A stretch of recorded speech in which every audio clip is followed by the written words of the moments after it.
महिन्याभरापूर्वीची गोष्ट सांगतो. आम्ही सगळे फॅमिली मिळून हॉटेलमध्ये जेवायला गेलेलो. सूपनी चालू करू म्हणून वेटरला सूपची ऑर्डर दिली. मस्त गरम गरम टोमॅटोचं सूप त्या वेटरने आमच्या समोर आणून ठेवलं. आणि तुम्हाला माहिती आहे त्यांनी काय दिलं त्याच्याबरोबर? त्यांनी हा चमचा दिला. आता काट्या चमच्याने सूप कसं प्यायचं या विचाराने आमच्या चेहऱ्यावरती एक अलौकिक भाव निर्माण झाला होता. तो त्या वेटरनी बघितला आणि त्याला चटकन त्याची चूक समजली. मग त्याने आम्हाला एक खोलगट चमचा असतो सूप प्यायला, तो आणून दिला. तात्पर्य असं की जगातली प्रत्येक गोष्ट ही विचार करून डिझाईन केलेली असते. प्रत्येक गोष्टीचा, छोट्या छोट्या अनुभवांचा डिझाईनमुळे इम्पॅक्ट होतो आपल्या दैनंदिन जीवनावरती. मी इम्पॅक्ट डिझायनर म्हणून काम करतो. खूप वर्षापूर्वी, म्हणजे मी लहान असताना घरी कोणी पाहुणे आले की पावभाजीचा कार्यक्रम असायचा. पावभाजीत बटाटे सोलायचं काम माझ्याकडे असायचं. जेवढे जास्ती पाहुणे तेवढे जास्ती बटाटे. त्यावेळेला ही सोलणी घरात असायची. तुम्ही सगळ्यांनी ही हाताळली असेल, बघितली असेल, वापरली असेल. ती आपला अंगठा बटाट्याच्या खालच्या भागाला आणि वरचं बोटात ती सोलणी घेऊन बटाटा सोलायला लागायचा. पहिल्या बोटाने अंगठ्यामधला जो स्नायू आहे तो खूप दुखायला लागायचा आणि जेवढे जास्ती लोक तेवढं जास्ती दुखायचा. त्याच दरम्यान माझ्या मामानी अमेरिकेवरनं आयकिया नावाची कंपनीची एक सोलणी आणली. त्याचं वैशिष्ट्य असं की त्याला अंगठा ठेवायला पण एक जागा होती आणि एक छोटंसं पिव्हट त्या सोलणीच्या धारेच्या खाली दिलं होतं. त्यांनी अंगठा न वापरता तो बटाटा सोलता यायचा. हे काय भन्नाट डिझाईन आहे किंवा हे काय भन्नाट आहे, अशाने माझा अगदी विचारच उडून गेले. मी सगळ्यात छोट्या छोट्या गोष्टींकडे असं बघायला लागलो, या दृष्टिकोनातनं बघायला लागलो. म्हणजे साध्या कपाला कान का असतो, इतकं सिंपल प्रश्न, हे सिंपल प्रश्न मला पडायला लागले. मग कदाचित चहा ओतल्यावरती गरम चहाचा आपल्याला भाजू नये म्हणून कपाला कान दिला गेला असेल. तर मग तेव्हाच काश्मीरला गेला असताना त्या कहावाच्या कपाला कानच नव्हता.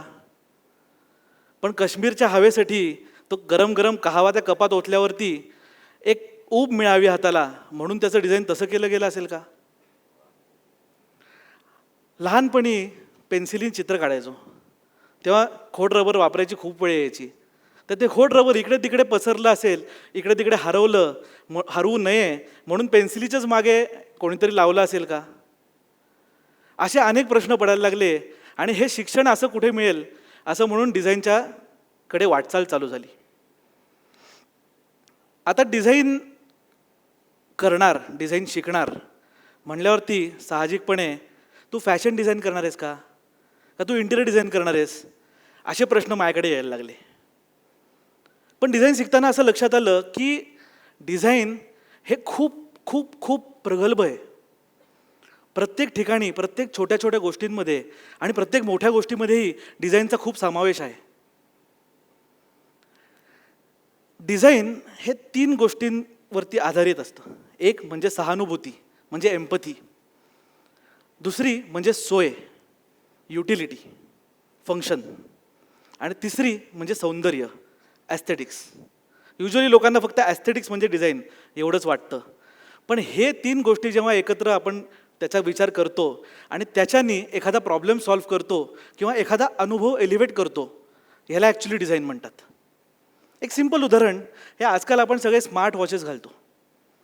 त्याच्यामध्ये आपल्याला हवं तेच आपल्याला दिसेल. म्हणजे आपल्याला घड्याळ हवं असेल तर घड्याळ दिसेल, आपल्याला हार्टबीट हवं असेल हार्टबीट दिसेल. अशी सहानुभूती घेऊन केलेली एक गोष्ट आहे. प्लस आपल्या हातावरच आहे, आपण असं बघितलं की आपल्याला दिसणार आहे, हे त्याच्यातला फंक्शनचा भाग. आणि आजकाल नवीन मटेरियल्स, नवीन फिनिशेस ह्याच्यावरनं तो ॲस्थेटिक पण बनवला जातो. ह्या सगळ्या गोष्टी एकत्र करून दिल्या गेल्यामुळे आणि तो विचार करून ही डिझाईन झाल्यामुळे आज जास्तीत जास्त लोक हे हळूहळू आपल्याला स्मार्ट वॉचकडे शिफ्ट होताना दिसतात. मी एक खुर्ची डिझाईन केली होती, सोफा म्हणता येईल त्याला. त्या खुर्चीत असं तासनतास बसावंसं वाटतं. ती खुर्ची बघितल्यावरती मला बऱ्याच डॉक्टरांनी किंवा फिजिओथेरपिस्टनी सांगितलं, अरे एका जागेवरती 20 मिनिटापेक्षा जास्ती बसू नये. तर असं काहीतरी कर की ज्याच्याने तो माणूस 20 मिनिटच बसेल एका जागेवरती. त्यासाठी मी एक पायपी नावाची खुर्ची डिझाईन केली. त्याचं वैशिष्ट्य असं की त्याला पाईप्स होते. माणूस जेव्हा त्या खुर्चीवर बसायचा तेव्हा त्याला ते पाईप्स छान वाटायचे. एक 10-15 मिनटं छान वाटायचं आणि एक 10-15 मिनटानंतर पाठीला थोडासा त्रास होऊन चुळबुळ चालू होऊन तो माणूस उठायचा. आता मी हाडाचा पुणेकर आहे, त्याच्यामुळे माझ्या ऑफिसमध्ये समोर त्या खुर्च्या ठेवल्या आहेत. तुम्हाला हव्या असतील तर पण सांगा मला.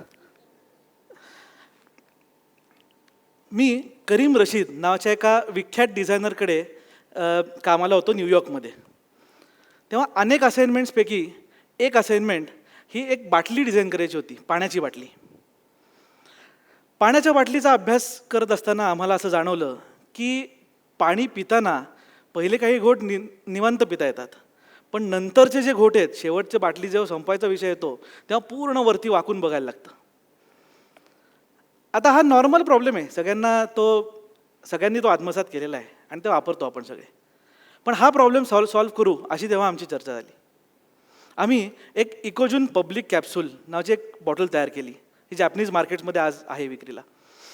त्याच्यात एक सिम्पल फरक केला फक्त की त्याचा जो बॉटल नेक असतो तो बॉटल नेक 45 डिग्रीजनी टिल्ट केला. म्हणजे जे आधी वरती बघून पाणी प्यायला लागायचं ते आता नॉर्मल पोझिशनमध्ये पण आपल्याला पाणी पिता येतं.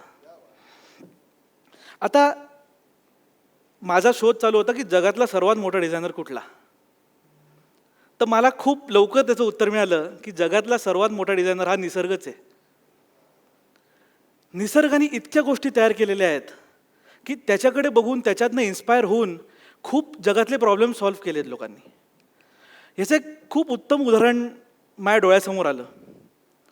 जपानमध्ये पहिली जेव्हा बुलेट ट्रेन आली, त्या बुलेट ट्रेनला ती जेव्हा बोगद्यातनं बाहेर पडायची तेव्हा एक ड्रॅग कोइफिशियंट असायचा हवेचा, आणि जेव्हा ती बाहेर पडायची तेव्हा एक सॉनिक बूम तयार व्हायचा. सॉनिक बूम म्हणजे साधारण बॉम्ब फुटल्यासारखा आवाज एक साधारण 400-500 मीटरवर तो ऐकू जायचा. आता इमॅजिन करा, जपानसारख्या शहरामध्ये जिथे खूप बोगदे आहेत, टोकियोमध्ये जिथे खूप बोगदे आहेत, तिकडनं अनेक बुलेट ट्रेन्स बाहेर पडत आहेत बोगद्यातनं. युद्ध असल्यासारखी वेळ होती. तिकडच्या लोकांनी गव्हर्नमेंटकडे त्याची शिकायत केली. आता गव्हर्नमेंटनी एक इजी नकात्सू नावाचा डिझायनर हा प्रॉब्लेम सॉल्व्ह करायला त्याच्यावरती लावला.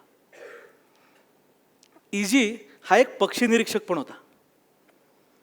त्यांनी घुबडाच्या पंखांचं निरीक्षण केलं आणि घुबड रात्रीच्या वेळात सर्वात जिथे शांतता असते तेव्हा आपला प्रे कॅच करतो. त्याच्यामुळे त्याच्या पंखांचा जो ड्रॅग असतो तो ड्रॅग सर्वात कमी असतो. त्याच्या शेपवरनं इन्स्पायर होऊन पेंटोग्राफ तयार केला. बुलेट ट्रेनला जे वरचा भाग असतो तो पेंटोग्राफ असतो, त्याच्यामुळे बुलेट ट्रेनचा जो आवाज होता तो त्याच्यामध्ये ॲब्झॉर्ब व्हायचा. ह्याचबरोबर अडेल पेंग्विन नावाचं एक पेंग्विन आहे जे त्याच्या पोटावरती स्लाईड होतं, आरामात स्लाईड होतं, एफिशियंटली स्लाईड होतं. त्याच्या पोटाचा आकार घेऊन त्या पेंटोग्राफचा जो खालचा भाग आहे म्हणजे जी ट्रेनची बेली आहे ती तयार केली. आणि सर्वात महत्त्वाची गोष्ट म्हणजे किंगफिशर मासे जेव्हा मारतो तेव्हा तो वरनं आकाशातनं पाण्याकडे झेप घेत असतो आणि कमीत कमी पाणी डिस्टर्ब करून तो त्याचा मासा पकडतो. हे त्यांनी ऑब्झर्व केलं आणि किंगफिशरच्या जी चोच असते त्या चोचीवरनं बुलेट ट्रेनचं डिझाईन इन्स्पायर झालं.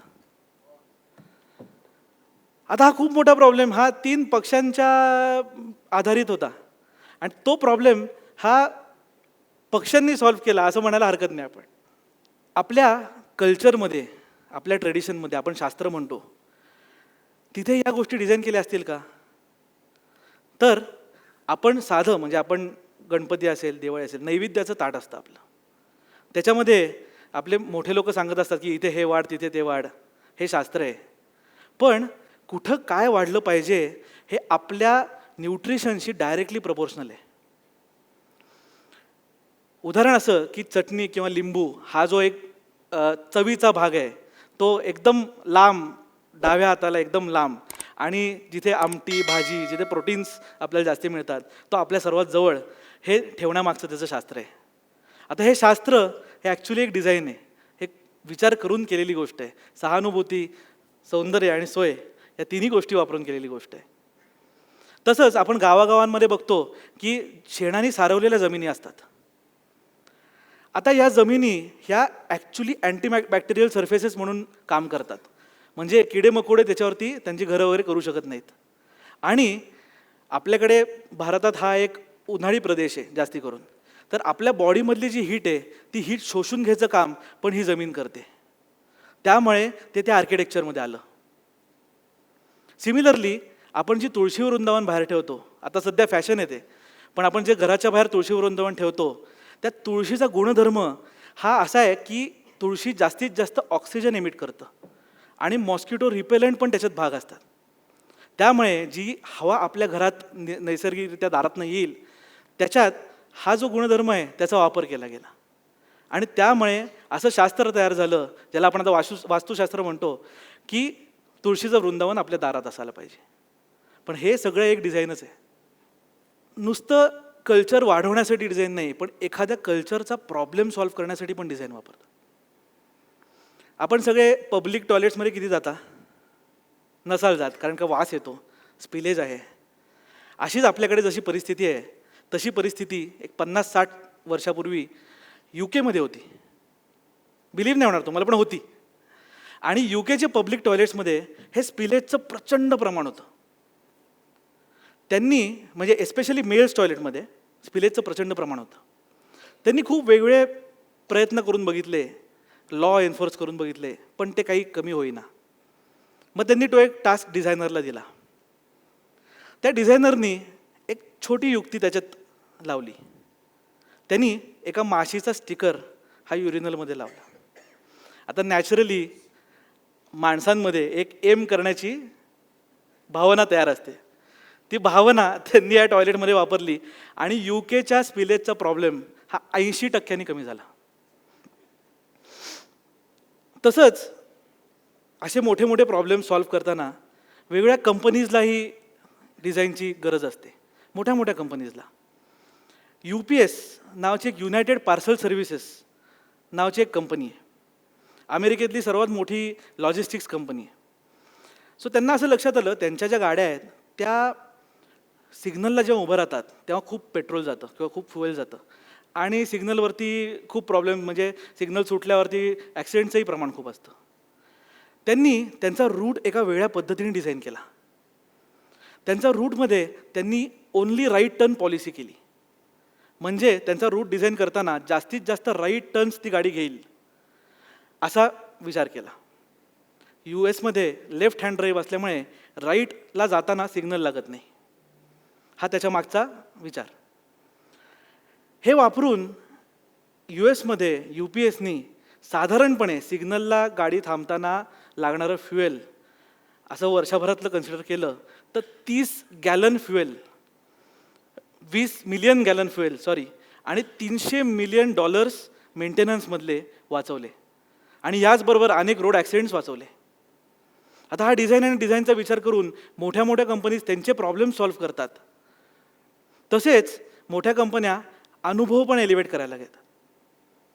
आत्ता जगातली सर्वात मोठी कंपनी ॲपलनी त्यांच्या प्रत्येक छोट्या गोष्टीमध्ये डिझाईन आणि डिझाईन थिंकिंग वापरून आणि ह्या 3 गोष्टी मी त्या सांगितल्या त्या वापरून वेगवेगळे अनुभव तयार केले. आता हे नॉर्मल लोकांना दिसत नाहीत, हा प्रॉब्लेम होता हेच दिसत नाहीत. त्याचं एक उत्तम उदाहरण म्हणजे मॅकबुक जो 2011 आला, त्याला LCD स्क्रीन होता. आता LCD म्हणजे कधीही तो लॅपटॉप उघडल्यावरती त्या स्क्रीन सर्वात जास्ती पॉवर घ्यायचा. आता तेव्हा बॅटरी आहे का नाही हे बघण्यासाठी लोक स्क्रीनच उघडायचे आणि त्यांनी त्या स्क्रीनची लाईफ पण खराब व्हायला लागलेली. त्यामुळे त्यांनी एक छोटंसं बटन दिलं ज्याच्यामध्ये बटन दाबल्या दाबल्या आपल्या आत मॅकबुकमध्ये किती बॅटरी आहे हे कळेल आणि त्यांना स्क्रीन उघडायची वेळ येणार नाही. याच्याने आयुष्य पण सोपं झालं त्या लोकांचं आणि स्क्रीनची लाईफ पण वाढली. तसंच त्याच मॅकबुकच्या चार्जरचा अभ्यास करताना लोकांना असं त्या डिझायनर्सना असं लक्षात आलं की लोक हे युजली ते कसंही गुंडाळतात आणि कुठेही ठेवतात आणि त्याच्यामुळे वायर्सचे प्रॉब्लेम्स खूप निर्माण होतात आणि तो जो चार्जर आहे त्याची लाईफ पण खराब होते. तर मॅकबुकच्या चार्जरला त्यांनी 2 पाय दिले आणि 2 पाय वापरून ती जी वायर आहे ती वायर गुंडाळायची सोय दिली. सिंपल गोष्ट आहे, एकदम साधी गोष्ट आहे, कोणीही विचार करू शकलं असतं, पण तो ॲपलनी केला आणि तो आणला. आणि त्यामुळे आज ब्रँडची लॉयल्टी पण खूप वाढली आहे. खूप गोष्टी टिकल्या, खूप प्रोडक्ट्स त्यांची टिकली. तुम्ही आधीचे सगळे ॲपल प्रोडक्ट्स बघितले तर त्या खूप वेळ टिकतात, ते अशा छोट्या छोट्या गोष्टींमुळे. 2006-07 साली जेव्हा पहिला आयफोन आला तेव्हाची एक गोष्ट सांगतो तुम्हाला. एक फोन घेणं 2006-07 मध्ये तुम्हाला आठवत असेल, एक फोन घेणं हे एक कॉमोडिटी नव्हती, हे एक लक्झरी होती. खूप महाग फोन आपण अख्खी फॅमिली मिळून दुकानात जाऊन तिकडे पैसे भरून बॉक्स घ्यायचो. तो बॉक्स घरी आणून देवासमोर ठेवला की आपल्याला एक प्रचंड उत्सुकता असायची की अरे चला तो आता बॉक्स काढूया आणि फोन उघडून बघूया. आता प्रॉब्लेम काय व्हायला लागला की तो एवढ्या सगळ्या कष्टाने आपण तो बॉक्स आणणार, तो 2 मिनटं का होईना देवासमोर ठेवणार आणि जेव्हा तो बॉक्स उघडायची वेळ यायची तेव्हा तिथे एक मेसेज दिसायचा, charge for 24 hours before use. सगळी उत्सुकता, तुम्ही विचार केला एवढा खर्च करून झाल्यानंतरची सगळी उत्सुकता ही पाण्यात जायची. हे टोनी फॅडेल नावाच्या एका डिझायनरनी ऑब्झर्व केलं. तो ॲपलमध्ये आयफोन डिझाईन करत होता. त्यामुळे त्यांनी पहिला आयफोन जेव्हा आणला तेव्हा ते आयफोन्स हे साधारणपणे फॅक्टरीवरती फुल चार्ज केले, त्याच्यावरती टेस्ट रन केल्या आणि मग ते शिप केले. त्यामुळे आयफोनचा बॉक्स उघडल्या तो आयफोन खेळता यायचा. आता हा लोकांनी त्याच्यावरती विचार करताना लोकांनी हा घेतलेला एक ॲक्सेप्ट केलेला प्रॉब्लेम होता, पण तो तरी ऑब्झर्व केला त्या डिझायनरनी आणि तो सॉल्व्ह केला आणि त्याच्यानी ब्रँड लॉयल्टी खूप वाढली. आता मी इम्पॅक्ट डिझाईन करतो, म्हणजे मी अशाच गोष्टी असेच प्रॉब्लेम्स सॉल्व्ह करतो जे कधी कधी लोकांना दिसत पण नाहीत, पण कधी कधी खूप दिसतात. मी एका रायमो नावाच्या कंपनीबरोबर काम करत असताना आम्ही एक युनिट तयार केलं रिहॅबिलिटेशनसाठी. सो हे युनिट बेसिकली ज्यांना रिहॅब लागतो त्यांचे एक्सरसाइजेस करायचं युनिट होतं. म्हणजे साधं हाताची मूव्हमेंट, स्टिअरिंगची मूव्हमेंट, अशा मूव्हमेंट्स करण्यासाठी एक आम्ही मशीन डिझाईन केलं. आता ह्याच्यात बऱ्याच टेक्निकल गोष्टी होत्या, पण ज्याला उठून आज व्यायाम करताच येत नाही, म्हणजे ज्याला प्रॉब्लेमच आहे, त्याला काय इन्सेंटिव्ह असणार आहे मशीन वापरायचा. त्या इन्सेंटिव्हसाठी आम्ही खूप विचार केला आणि त्याचा एक गेम बनवला. आता हा माझा भाऊ ऋतू, हा स्वतः स्पास्टिक आहे, तर त्याला हात हलवणं हाच एक मोठा प्रॉब्लेम आहे. पण हा समोर गेम खेळत असल्यामुळे त्याचं लक्ष त्या हात हलवण्याकडेच नाही, त्याचं लक्ष गेम खेळण्याकडे.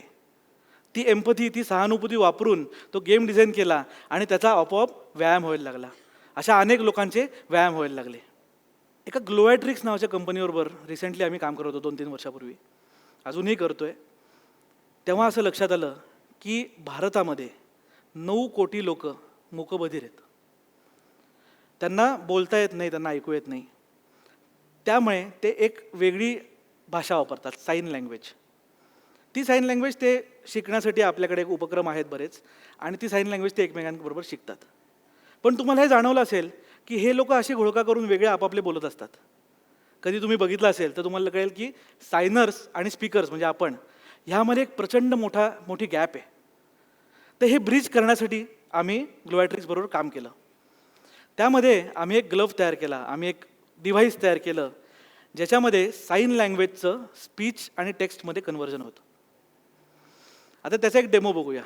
साधं तो मूकबधीर मुलगा आहे, तो डॉक्टरांकडे गेला तरी त्याला काही बोलता येत नाही.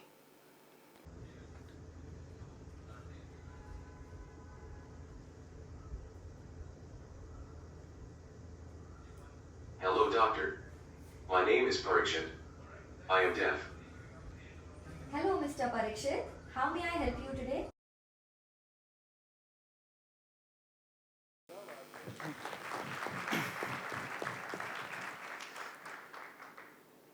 एका सायनर आणि स्पीकरमधलं गॅप ब्रिज करणं, याच्याने त्यांच्या चेहऱ्यावरती जो एक वेगळा भाव तयार होतो, तो भाव बघण्यासारखा असतो.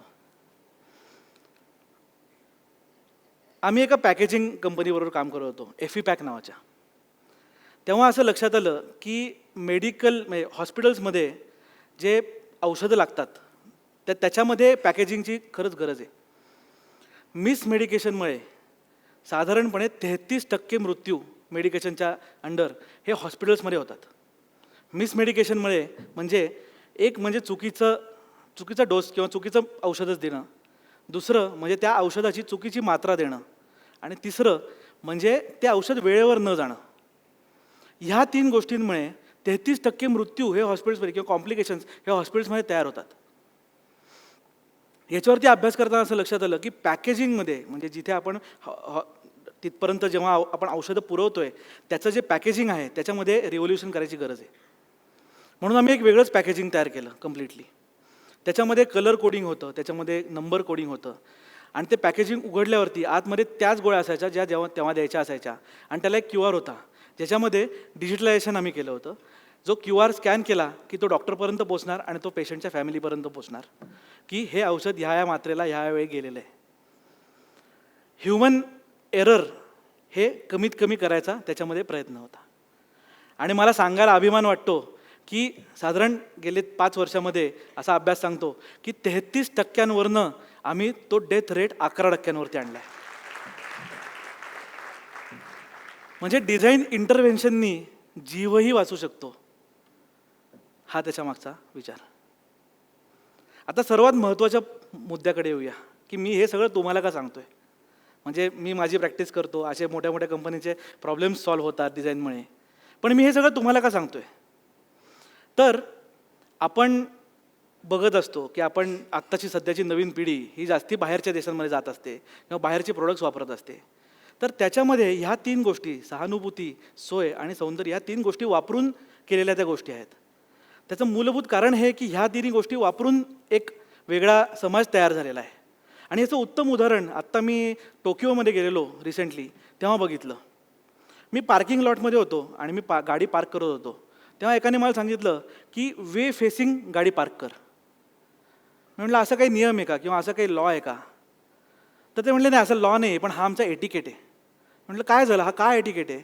तर सहानुभूती वापरून हा एटिकेट तयार झाला आहे की समोरचे जेव्हा आपण गाडी काढत असतो तेव्हा समोरची लोक जाय करत असतात किंवा गाडी येत असते त्यांना आपल्यामुळे त्रास होऊ नये म्हणून हा एटिकेट केला गेला आहे. म्हणजे याचा अर्थ असा की सहानुभूती, सोय आणि सौंदर्य वापरून एक चांगला समाजही घडू शकतो. तर माझा असा विश्वास आहे की ह्या 3 गोष्टी वापरून आपण आपलं घर, आपली सोसायटी, आपलं शहर, आपला देश हा चांगला करू शकतो आणि उत्तम स्तरावरती नेऊ शकतो असा माझा दृढ विश्वास आहे. आणि त्याच्यामुळे मी तुम्हाला सांगतोय. धन्यवाद.